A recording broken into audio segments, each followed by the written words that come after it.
Hello बच्चों, आज हम लोग पढ़ने जा रहे हैं प्रतिलोम प्रासरण तथा पिछले स्लाइड में जो पढ़े थे आइसोटोनिक, हाइपरटोनिक, उनके दैनिक जीवन में अनुप्रयोग, उनके कुछ एग्जाम्पल्स दैनिक जीवन में, उनको समझेंगे और प्रतिलोम प्रासरण को पढ़ेंगे। इसलिए वीडियो को अंत तक देखें ताकि आपको प्रतिलोम प्रासरण और दैनिक जीवन में आइसोटोनिक, हाइपरटोनिक और हाइपरटोनिक का क्या उपयोग है वो समझ में आ जाए। और जिसने भी हमारे चैनल को अब तक सब्सक्राइब नहीं किया है सब्सक्राइब कर लें। ओके, लाइक और कमेंट जरूर करें और सब्सक्राइब जरूर करें।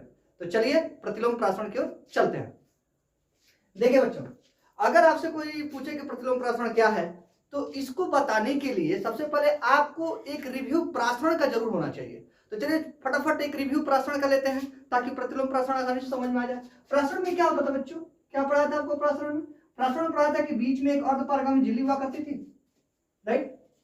अब इस अर्धपारगम्य झिल्ली और इधर क्या होता था, अर्धपारगम्य झिल्ली के एक तरफ तनु विलयन हुआ करता था और एक तरफ बच्चों सांद्र विलयन हुआ करता था। तो नेचुरली जो प्रासरण की प्रक्रिया थी, प्रासरण, उसमें क्या हुआ करता था, तनु विलयन का विलायक यानी इसका विलायक, तनु विलयन का विलायक सांद्र विलयन की ओर चला जाता था अर्धपारगम्य झिल्ली को पार करके। क्यों, यह भी पढ़ा था क्योंकि मान लीजिए कि इसका उस समय अर्धपारगम्य झिल्ली पर दाब कितना, 10 एटीएम, और इसका भी तो अपना दाब होगा, ये 6 एटीएम। तो चूंकि इसका दाब कम है और इसका दाब अधिक अर्धपारगम्य झिल्ली पर, इसलिए इसका विलायक उधर चला जाता था ऑटोमेटिक। और यहाँ पे परिसारक दाब कितना होता था बच्चों, ये भी पढ़ाया है पिछले स्लाइड में। परिसारक दाब कितना होता था, 10-6 बराबर 4 एटीएम का परिसारक दाब होता था। कोई ये ना समझे कि 10 एटीएम परिसारक दाब है, 6 एटीएम परिसारक दाब है, बल्कि दोनों का अंतर, जो उच्च दाब है जो निम्न दाब है, उन दोनों का जो अंतर होता है वो परिसारक दाब होता है। यानी 4 एटीएम के दाब अधिक होने की वजह से तनु विलयन का विलायक ऑटोमेटिक अर्धपारगम्य झिल्ली को पार करके सांद्र विलयन की ओर आ जाता था। ये प्रासरण की प्रक्रिया है क्योंकि इसका दाब अधिक था, इसकी परिसारक दाब अधिक निकल कर आई। अब यानी सब गेम किसका है बच्चों, सब गेम दाब का है।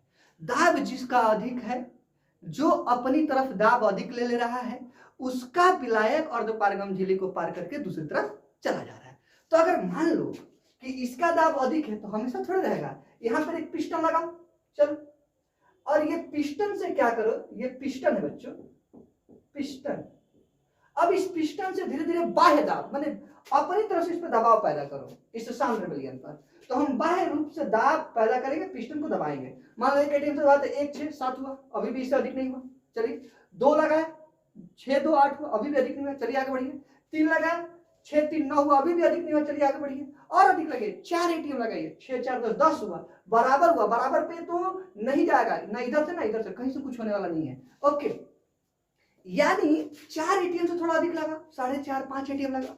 मान लो 5 एटीएम लगाया इधर दाब, बाबू 5 एटीएम बाह्य दाब लगा दिया। बाह्य दाब हमने पिस्टन के द्वारा 5 एटीएम लगा तो 6 5 11 हो गया। यानी परिसारक दाब 4 एटीएम से ऊपर जैसे ही तुमने दाब लगाया, रिजल्ट क्या आया, परिसारक दाब से अधिक बाह्य दाब सांद्र विलयन पर लगाने पर सांद्र विलयन का विलायक, क्योंकि अब इसका दाब इससे अधिक हो गया, सांद्र विलयन का विलायक अर्धपारगम्य झिल्ली को पार करके तनु विलयन की ओर चला जाएगा। अब देखो प्रक्रिया उल्टा हो गया कि नहीं, जो पहले तनु से सांद्र आया करता था विलायक, अब सांद्र विलयन से तनु विलयन की ओर जा रहा है विलायक। क्यों, क्योंकि बाह्य रूप से हमने परिसारक दाब से ज्यादा दाब लगा दिया सांद्र विलयन के ऊपर। इसका नतीजा हुआ कि सांद्र विलयन का अपना दाब इससे अधिक हो गया, जिसकी वजह से इसका अपना विलायक, सांद्र विलयन का अपना विलायक तनु विलयन की ओर जाने लगा।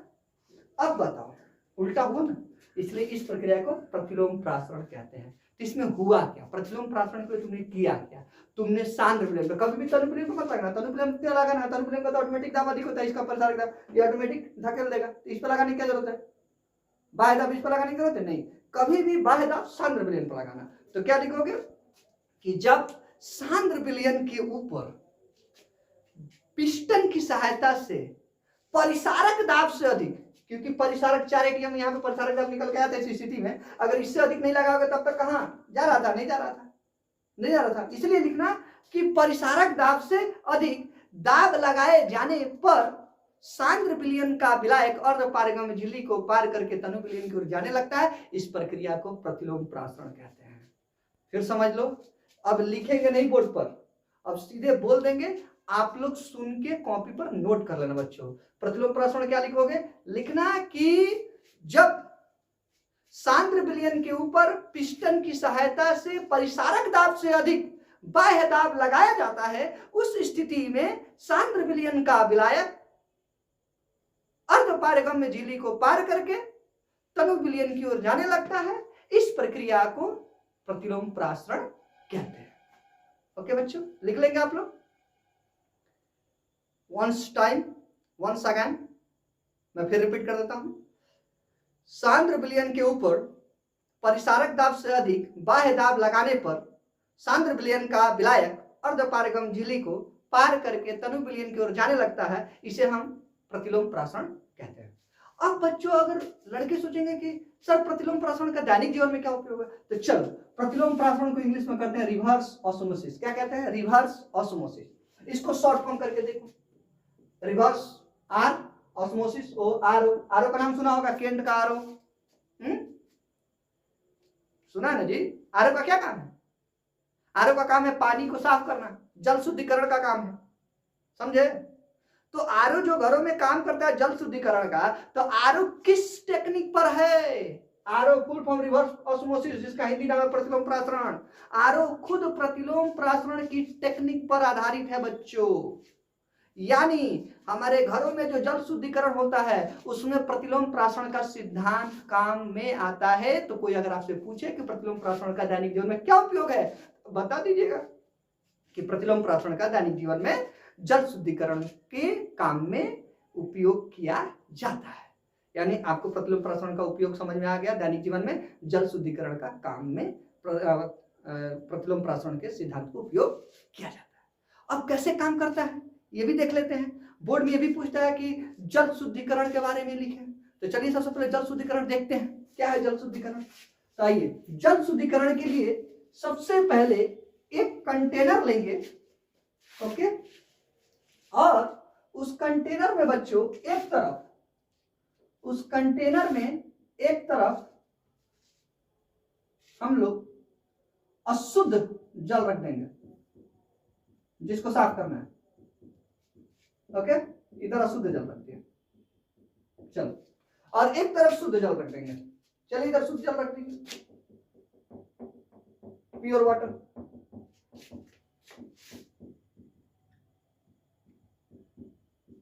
अब तनु कौन है, तनु यही ना। अशुद्ध जल में जरूर कुछ ना कुछ मिलावट है, कुछ ना कुछ मिले हैं, इसलिए क्या है, सांद्र है, और ये तनु है। अगर इस तरह से अगर छोड़ दिया जाए, सिंपली अगर ऐसे, यह अर्धपारगम्य झिल्ली है बच्चों,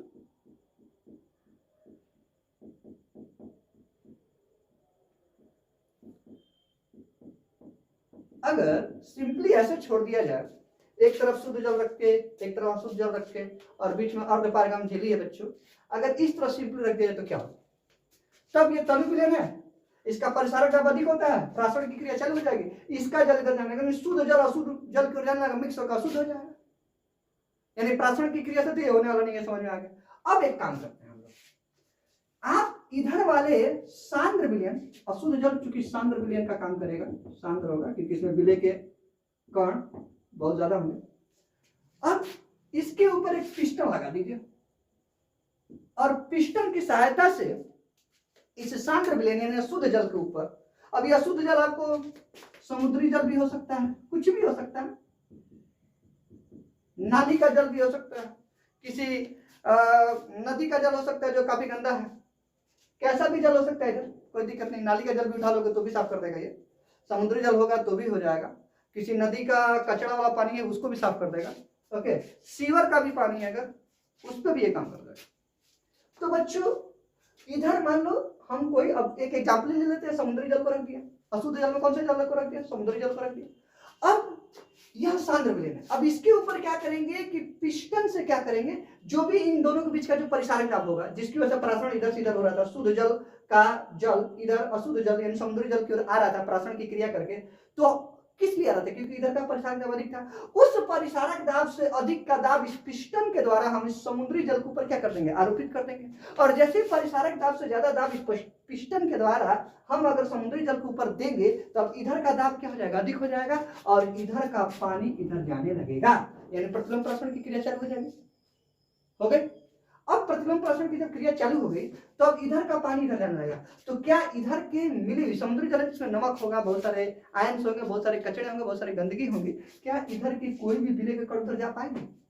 नहीं, क्योंकि अर्धपारगमन बिले के कणों को जाने की अनुमति नहीं देता है, सिर्फ बिलाय के कण जाएंगे, यानी पानी जाएगा, यानी समुद्री जल में से सिर्फ जल जाएगा। इसकी जितनी गंदगी वाली कण है सब इधर ही रुक जाएगा, पारगमन झिल्ली इधर और जल इधर चला जाएगा। तो बताइए इसमें से सिर्फ जल गया तो शुद्ध रूप से जल इधर गया कि नहीं गया? तो जल शुद्धिकरण का काम हुआ कि नहीं हुआ? प्रतिलोम प्रसरण की मदद से हुआ। अब जल इधर जाने लगा तो जल इधर एकत्रित होने लगा। चलो अब बच्चों एक और बात मैं आपको कहना चाहता हूँ कि अगर आप इधर जल एकत्रित होने और ऐसे ही छोड़ दिए और बाद में क्या किए कि आपने पिस्टन को हटा दिया तो फिर क्या होगा? गड़बड़ हो जाएगा। क्या होगा? पिस्टन जैसे हटेगा तो इधर का दाब ऑटोमेटिक कम हो जाएगा और ये शुद्ध जल है तो ये तनु है, तनु का दाब ज्यादा हो जाएगा, प्राशन की क्रिया चालू होगी, ये शुद्ध जल फिर से अशुद्ध की ओर चला जाएगा और जैसी स्थिति पहले थी वैसे हो जाएगी। इसलिए बच्चों या तो पिस्टन को हटाना मत, या तो अगर पिस्टन हटाना है तो पिस्टन जब तक है और दाब आरोपित कर रहा है और शुद्ध जल इधर से निकलकर उधर जा रहा है, समुद्री जल का शुद्ध जल उधर जा रहा है, तो आप इधर से एक नल लगा दीजिए बच्चों और इस नल की मदद से इस पानी को आगे भेज दीजिए ताकि अगर ये पिस्टन हट भी जाए ये बैक पानी इधर ना आए प्राशन की क्रिया से। तो इस तरह से जल शुद्धिकरण किया जाता है प्रतिलोम प्राशन की मदद से। ये जल शुद्धिकरण का फिगर है। ठीक है बच्चों, अगर आपको जल शुद्धिकरण बोर्ड में पूछता है तो इस फिगर के माध्यम से आप बना दीजिएगा। अब चलिए जल शुद्धिकरण की व्याख्या कर लेते हैं हिंदी में। कैसे लिखेंगे? लिखना कि जल शुद्धिकरण प्रतिलोम प्रसरण की सिद्धांत पर आधारित है। इसी की मदद से किसी भी अशुद्ध जल को शुद्ध जल में परिवर्तित किया जाता है, बनाया जाता है। इसके लिए हम एक कंटेनर लेते हैं जिसके बीचों बीच एक अर्धपारगमन झिल्ली होता है, उसके एक तरफ अशुद्ध जल होता है और दूसरी तरफ शुद्ध जल लिया जाता है। अशुद्ध जल जो कि सांद्र होता है क्योंकि उसमें विलय के कण होते हैं, उसके ऊपर पिस्टन की सहायता से परिसारक दाब से अधिक दाब लगा दिया जाता है, जिसकी वजह से क्या होता है कि प्रतिलोम प्रसरण की क्रिया चालू हो जाती है और सांद्र विलयन यानी समुद्री जल या शुद्ध जल से जो विलायक होता है उसका यानी जल जो उसका उसमें विलय का काम कर रहा है वह अर्धपारगमन झिल्ली को सिंपली पार करके शुद्ध जल की ओर जाने लगता है और विलय के कण इधर ही रह जाते हैं। इस तरह से जल शुद्धिकरण की प्रक्रिया की जाती है। इसको आप लोग लिख लेंगे। ठीक है, बोर्ड में पूछता है, मैं आज इस पे नहीं लिखूंगा, मैं चाहता हूं मैं बोल दूं और आप लिख लीजिएगा। रुक रुक के आप मेरे वीडियो को पॉज करके लिख लीजिएगा कि जल शुद्धिकरण कैसे करते हैं। तो डिसैलिनेशन क्या है? इसमें एक टर्म आता है, जल शुद्धिकरण में एक टर्म आता है डिसैलिनेशन। तो देखो समुद्री जल में ना, समुद्री जल को सलाइन वाटर भी कहते हैं, सलाइन वाटर। तो चूंकि आपने क्या किया, प्रतिलोम प्रसरण की टेक्निक की मदद से आपने समुद्री जल को शुद्ध कर लिया, यानी उसके अंदर जो सलाइनेशन था, जो नमक की तरह उसका जो टेस्ट था, जो विलय के कण थे, उसको तो दूर कर दिया आपने। तो इसको डिसैलिनेशन कहते हैं। यानी समुद्री जल को प्रतिलोम प्रसरण की मदद से जब शुद्ध जल में परिवर्तित कर दिया जाता है तो इस प्रक्रिया को डिसैलिनेशन कहते हैं। यानी लिख लेंगे आप लोग डिसैलिनेशन। कभी कभी बोर्ड में पूछ देता है डिसैलिनेशन क्या है, तो लिख दीजिएगा समुद्री जल को प्रतिलोम प्रसरण की प्रक्रिया से शुद्ध जल में जब परिवर्तित कर दिया जाता है तो इसे डिसैलिनेशन कहा जाता है। ओके, यानी समुद्री जल का शुद्धिकरण ही डिसैलिनेशन कहलाता है। बस ओके, लिख दीजिएगा। अब हम लोग थोड़ा सा आइसोटोनिक, हाइपोटोनिक और हाइपोटोनिक के उपयोग को देख लेते हैं दो चार एग्जाम्पल से। चलिए मान लीजिएगा एक नदी है, ठीक है, नदी है और यह एक समुद्र है। ओके, अब बच्चों इसमें की एक मछली है, ठीक है, यह मछली। तो अब सबसे पहले वाटर लेवल से चेक कीजिए कौन हाइपर है कौन हाइपो है। हाइपर कौन होता है? जिसका दाब अधिक होता है। दाब अधिक किसका होता है? जो तनु होता है। ओके, तो तनु कौन होगा? समुद्री जल तनु होगा या नदी का पानी तनु होगा? ज्यादा विलय की चीजें मिलावट कहाँ होंगी? इसमें ना होंगी, समुद्री जल में। नदी में तो कम मिलावट होती है, इसको तो मीठा जल भी कहते हैं। बहुत सारे लोग नदी का पानी पीने में उपयोग करते हैं क्योंकि इसमें बहुत कम गंदगी होती है, कम मिलावट होती है। तो ये तनु है, तो ये तनु है और ये सांद्र है। ओके, आपसी कंपेयर किया जाता है। कि इन दोनों में कौन तनु है कौन शांत है। तो हो गया, ये तनु है ये शांत है। तो तनु है तो इसको क्या बोल सकते हैं बच्चों, हाइपर, क्योंकि तनु का दाब अधिक होता है इसलिए इसको हाइपर बोलेंगे, और सांद्र का दाब कम होता है तो इसको हाइपो भी तो बोल सकते हैं, हाइपोटोनिक। अब किसी भी चीज में रहने वाले सारे जीव जंतु उसी नेचर के होते हैं। अगर पानी यहाँ हाइपर है तो पानी की मछली को भी हाइपर ही मानेंगे, अगर समुद्र अगर हाइपर है तो समुद्र की मछली को हाइपो ही मानेंगे बच्चों। यानी जो जिसमें रहता है उसका जो नेचर है वही उसमें रहने वाले जीवों का भी नेचर होता है। अगर इन दोनों के अपने कंपेयर में समुद्र हाइपो है तो समुद्री मछली भी हाइपो मानी जाएगी, और इन दोनों के कंपेयर में अगर हमारा नदी हाइपर है तो नदी की मछली भी हाइपर मानी जाएगी बच्चों। अब इस मछली को उठाकर इसमें रख दो, यानी नदी की मछली अगर समुद्र में आ गई तो क्या होगा, क्वेश्चन, नदी की मछली अगर समुद्र में लाके रख दी जाए तो क्या होगा। तो चलिए मछली यहाँ आ गई। अब बताओ हाइपर की कोई चीज अगर हाइपो में चली जाए तो क्या होता है, हाइपर और हाइपो एक साथ आते हैं तो क्या होता है। पढ़ाया गया है कि हमेशा हाइपर अपने पानी को त्याग करने का, पिछले लेक्चर अगर आपने नहीं देखा तो देख लीजिएगा, इसी आपको प्लेलिस्ट में मिल जाएगा। तो हाइपर के बारे में पढ़ाया गया कि हाइपर सदैव पानी को त्यागता है, अपने अंदर से जल को त्यागता है, और हाइपो जल को ग्रहण करता है। तो जब यह मछली इसमें आएगी तो मछली हाइपर होगी, तो मछली के अंदर का सारा पानी, क्योंकि हाइपर है तो इसका पानी निकलने लगेगा, और मछली का पानी बच्चों यहां से यहां आएगी तो मछली का पानी बाहर निकलने लगेगा बच्चों, ये बाहर निकलने लगेगा। तो हाइपर जब हाइपो में जाएगी, यानी यह मछली हाइपर से आई थी हाइपो में आ गई, समुद्र में आ गई, तो इसका पानी इसमें से निकलने लगेगा, ओके। और हाइपो पानी ग्रहण करते थे, पानी ग्रहण करने लगेगा। अब यह मछली के अंदर से जब पानी धीरे धीरे निकलने लगेगा, जितनी पानी है सब निकल जाएगी, जब तक सारा पानी ना निकल जाए तब तक ये क्रिया रुकने वाली नहीं है। तो ये पानी धीरे धीरे निकलते चल जाएगा, तो मछली धीरे धीरे सिकुड़ती चल जाएगी, और मछली सिकुड़ कर मर जाएगी बच्चों, सिकुड़ कर मर जाएगी, क्योंकि जब सारा पानी निकल जाएगा सिकुड़ जाएगी तो मर जाएगी। तो अगर कोई पूछे कि नदी की मछली अगर समुद्र में आ गई तो क्या होगा, लिख दीजिएगा कि नदी चूंकि समुद्र की सापेक्ष तनु है इसलिए हाइपर है, और समुद्र हाइपो है, और नदी की मछली को भी हम हाइपर ही मानेंगे क्योंकि जो जिसमें रहता है उसी प्रकृति का होता है। तो जब नदी की मछली समुद्र में जाती है तो हाइपर से हाइपो में गई है, तो नदी की मछली हाइपर की तरह काम करती है, जिसकी वजह से वो अपने जल त्यागने लगती है, और धीरे धीरे जल त्यागने की वजह से वो सिकुड़ जाती है, और सिकुड़ के एक समय आता है कि मर जाती है, ओके। अब नेक्स्ट उल्टा, चलिए अब उल्टा देखते हैं, ओके। अब मान लीजिए बच्चों कि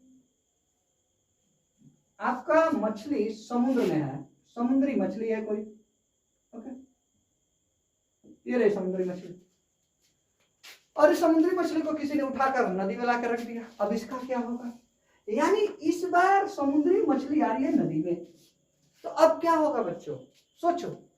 तो अभी पता है कि जो जिसमें रहता है उसी का नेचर होता है, तो समुद्र अगर इसके कंपेयर में हाइपो है तो मछली भी हाइपो मानी जाएगी। अब ये हाइपो किसमें आ गई, अब ये हाइपो किसमें आ गई, हाइपर में आ गई। तो हाइपो अगर हाइपर में आ गई तो क्या होगा, उल्टा थोड़े होगा, हाइपर हमेशा पानी देगा, हाइपो हमेशा पानी लेगा, चाहे कोई किसी में, उससे मतलब नहीं है, हाइपर ही पानी देगा और हाइपो पानी लेगा। तो ये हाइपो है और हाइपर में आ गई, अब नदी का पानी इसमें घुसने लगेगा, क्योंकि नदी हाइपर है तो हाइपर हमेशा पानी देता है, नदी का पानी इसमें घुसने लगेगा, घुसने लगेगा, घुसने लगेगा, रुकेगा नहीं, और ये धीरे धीरे फूलने लगेगी, क्योंकि पानी जब अंदर जाएगा तो इसके शरीर फूलेगी, और धीरे धीरे फूलते फूलते फूलते एक समय आएगा कि फूल के फट के मर जाएगी। यानी जब कोई समुद्र की मछली नदी में आती है तो उसके साथ क्या होता है, ये क्वेश्चन अगर पूछ दिया जाए तो लिख जाएगा कि समुद्र चूंकि नदी के सापेक्ष हाइपो है और नदी हाइपर है, तो समुद्र की मछली जब नदी में आएगी तो नदी हाइपर होने की वजह से इसके पानी समुद्री मछली के अंदर घुसने लगेंगे, जिसकी वजह से समुद्री मछली फूलकर फटकर मर जाएगी। ये हो गए दो क्वेश्चन के आंसर। अब आइए आगे कुछ और उपयोग देख लेते हैं।